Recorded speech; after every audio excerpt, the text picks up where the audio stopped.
Respiration and speech in Ayurveda. First, we will discuss about respiration according to Ayurveda.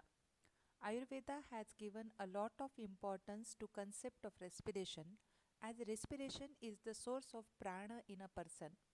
Prana is the universal energy that is needed to replenish and sustain the life of a person. A person gets a replenishment of prana whenever he breathes. Hence, by breathing properly, one can keep himself healthy, active, and disease free.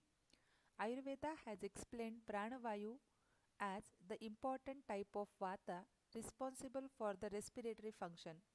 The air that is breathed into the system is called as pranavayu because of its importance in sustenance of prana.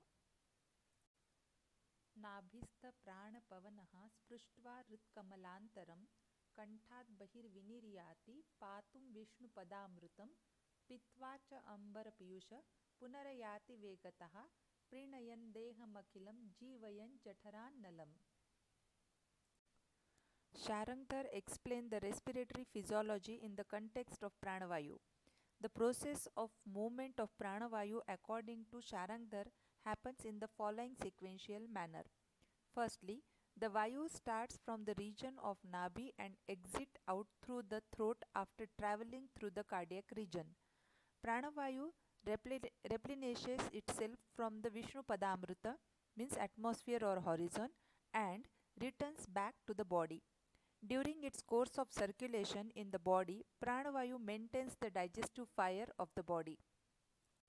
In other words, the pranavata located near the Nabhi moves upward to the Hridaya and comes out of the throat to drink Vishnu Padamrita, that is nectar of the atmosphere via oxygen, and having partaken it moves quickly inside to encleaven the entire body and kindle the gastric fire. Because of this combination of Vayu and Sharira, Ayu exists. Rate of respiration.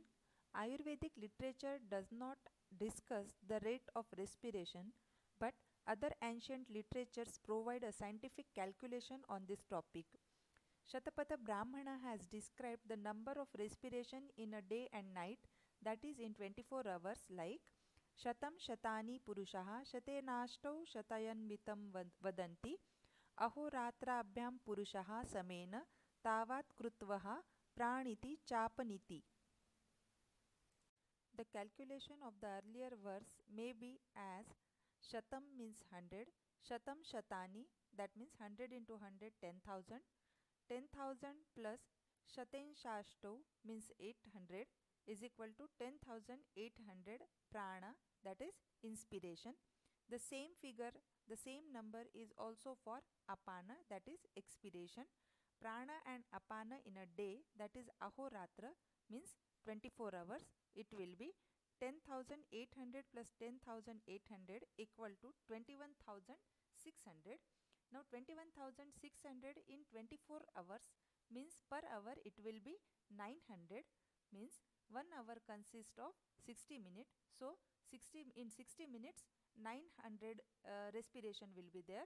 So in 1 minute it comes 15 times. This respiration per minute can be taken average and ideal healthy respiration. Next topic is Vaka Utpatti or Vani Utpatti, which means speech according to Ayurveda. Speech is a specialized function seen only in human.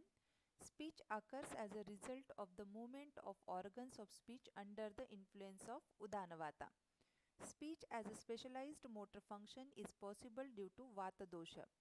Vata dosha controls the mind and cognitive abilities of a person and is responsible for the articulatory changes through Udana Vata, which is the controller of speech and expression. Shloka related to Udana Vayu and its function. Udano नाम यस्तुर्ध्वम् उपैति पवनोत्तमः तेन भाषित गीतादि विशेषो अभिप्रवर्तते उदानस्य उरः स्थानं नाभ्युरो कंठ एव च वाक् प्रवृत्ति प्रयत्न ऊर्जा बलवर्ण स्मृति क्रिया. Organs of sound production. Vagindriya, that is Jiva, Svaravah Srotasa and Shabdavahini Dhamnis. Supportive organs are कंठ, तालु, मूर्धा, दंत, ओष्ठ, nasika, anunasika. Activator of sound production, that will be vata. Types of sound based on articulation are kanthya, talavya, murdhya, dantya, osthya and anunasika. Thank you.